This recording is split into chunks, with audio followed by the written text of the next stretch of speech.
Hello everyone, I hope you all are fine. आज हम twelfth accountancy के अंदर हमारा नेक्स्ट रेशो स्टार्ट करेंगे, जो कि है एक्टिविटी रेशोज़ और टर्नओवर रेशो या फिर एफिशिएंसी रेशो।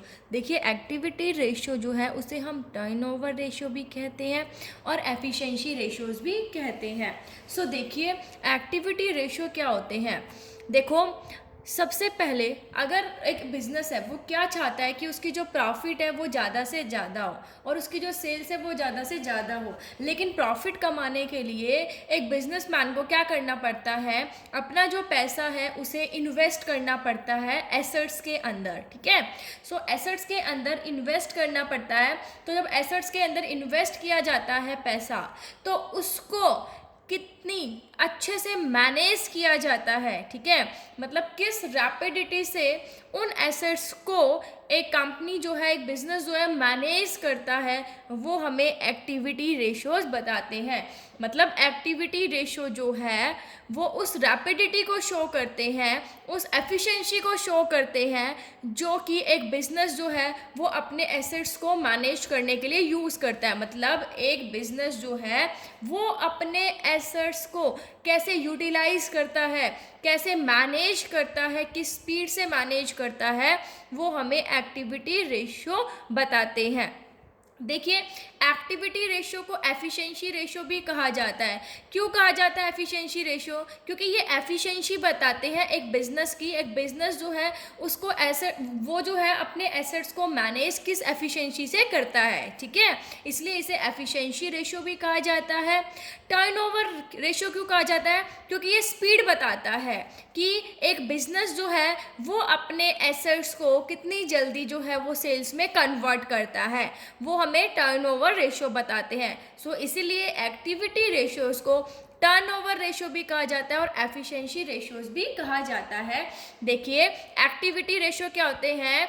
एक्टिविटी रेशियो जो है वो एक बिजनेस के रैपिडिटी के बारे में बताते हैं कि एक बिजनेस जो है वो अपने एसेट्स को कैसे मैनेज करता है, कैसे यूटिलाइज करता है। ठीक है, क्योंकि एसेट्स जो है, अगर एक बिजनेस अच्छे से अपने एसेट्स को यूटिलाइज करेगा तो उसका सीधा direct impact volume of sales पर पड़ता है। ठीक है, सेल्स के ऊपर इम्पैक्ट पड़ेगा। सो एक्टिविटी रेशियो जो है वही रैपिडिटी, वही एफिशिएंसी, वही स्पीड बताते हैं कि एक बिजनेस जो है वो अपने एसेट्स को कैसे यूटिलाइज करता है। सो कुछ एक्टिविटी रेशियो है जिसमें से आज हम इन्वेंट्री टर्नओवर रेशियो जो है उसे स्टडी करेंगे। देखिए, इन्वेंट्री टर्नओवर रेशियो क्या होता है? This ratio indicates the relationship between the cost of revenue from operations during the year and average inventory kept during that year. देखिए, इन्वेंट्री टर्नओवर रेशियो जो है, ये ratio cost of revenue from operations और average inventory के बीच में relationship बताता है। देखिए, average inventory turnover ratio is equal to cost of revenue from operations divided by average inventory. अब revenue from operations है कि हमारी सेल्स। ठीक है, सेल्स से जो हमें पैसा मिला। ठीक है, और कॉस्ट ऑफ रिवेन्यू क्या है? उस सेल को करने में कॉस्ट कितनी आई। ठीक है भाई, हम सीधा सा लिख सकते हैं कॉस्ट ऑफ गुड्स सोल्ड, कि गुड्स को बेचने में जो हमारी कॉस्ट आई, ठीक है, वो होता है cost of revenue from operations. मान लीजिए आपने एक पेन जो है वो 10 रुपीज़ का सेल किया। ठीक है, कितने रुपीज़ का? 10 रुपीज़ का आपने जो पेन है वो बेच दिया। उसको बनाने में आपकी cost I 8 rupees. So revenue from operation तो हो गया 10 रुपीज़। ठीक है, और cost of revenue from operation कितना हो गया? 8 रुपीज़, क्योंकि उसको बनाने में कॉस्ट कितनी आई? 8 की। एवरेज इन्वेंट्री मतलब हमारा स्टॉक। ठीक है, एवरेज स्टॉक। और इन्वेंट्री टर्नओवर जो रेशियो है वो टाइम्स में ही आता है। ठीक है, लाइक 6 टाइम्स 7 टाइम्स जो है वो टाइम्स के अंदर इसका रिजल्ट निकल कर आता है। सो कॉस्ट ऑफ रिवेन्यू जो है, cost of revenue from operations हम कैसे कैलकुलेट करते हैं?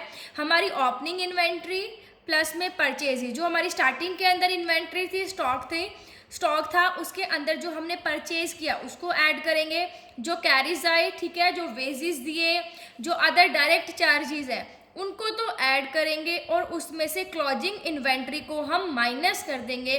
सो हमारा cost of revenue from operation जो है वो निकल कर आ जाएगा।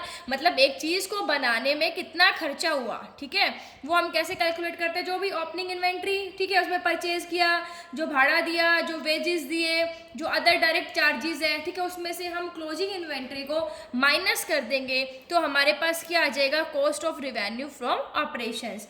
देखिए cost of revenue from operations को हम revenue from operations minus gross profit से भी कैलकुलेट करते हैं। रिवेन्यू फ्रॉम ऑपरेशंस में से जब हम ग्रॉस प्रॉफिट को लेस कर देते हैं सो वो भी हमारे पास क्या आ जाता है, cost of revenue from operations आ जाता है, ठीक है। सो इसको निकालने के ये दोनों फॉर्मूले हैं। रिवेन्यू फ्रॉम ऑपरेशंस में से हम क्या कर देंगे, ग्रॉस प्रॉफिट माइनस कर देंगे भाई रिवेन्यू फ्रॉम ऑपरेशंस, मतलब अपने सेल से, ठीक है, सेल से कितना रिवेन्यू हुआ, 10 रुपीज़, मतलब रिवेन्यू फ्रॉम ऑपरेशन आपने बेचा कितने का, ठीक है, जो सेल्स प्राइस है वो कह सकते हैं हम, 10 रुपीज़ का पेन बेचा, उसमें आपका प्रॉफिट कितने का हुआ, 2 रुपीज़ का प्रॉफिट हुआ। तो आप रिवेन्यू फ्रॉम जो सेल्स प्राइस है उसमें से आपका प्रॉफिट लेस कर दोगे तो जो 8 रुपीज़ आया वो क्या आ गई, आपकी cost of goods sold, that is cost of revenue from operations आ गया, ठीक है। तो इसको हम दोनों फॉर्मूला से कैलकुलेट कर सकते हैं। वो डिपेंड करता है कि आपके पास कौन कौन सी इंफॉर्मेशन गिवन है। So cost of revenue from operation कैसे निकलेगा, opening inventory plus purchases plus carriage plus wages plus other direct charges, उसमें से हम क्लोजिंग इन्वेंट्री को माइनस कर देंगे, या फिर रिवेन्यू फ्रॉम ऑपरेशंस में से हम ग्रॉस प्रॉफिट माइनस कर देंगे। सो हमारे पास cost of revenue from operations जो है वो आ जाएगा। अब आता है एवरेज इन्वेंट्री। एवरेज इन्वेंट्री मतलब स्टॉक, ठीक है, इन्वेंट्री मतलब हमारा स्टॉक। सो एवरेज इन्वेंट्री को हम कैसे कैलकुलेट करते हैं, देखिए opening inventory plus closing inventory divided by 2, क्योंकि हमें एवरेज निकालना है। सो ओपनिंग इन्वेंट्री जो है और हमारे पास क्लोजिंग इन्वेंट्री है, उन दोनों को हम ऐड कर देंगे और 2 से डिवाइड कर देंगे तो हमारे पास एवरेज इन्वेंट्री जो है वो आ जाएगी। सो देखिए इन्वेंट्री टर्नओवर रेशियो कैसे निकाला, cost of revenue from operations divided by average inventory, और cost of revenue from operation कैसे आया, opening inventory plus purchases plus carriage plus wages plus other direct charges minus closing inventory. और एक another formula मैंने आपको बताया, revenue from operations minus gross profit. और average inventory को हमने कैसे कैलकुलेट किया, opening inventory plus closing inventory divided by 2। So ऐसे हम इन्वेंट्री टर्नओवर रेशियो को कैलकुलेट करते हैं।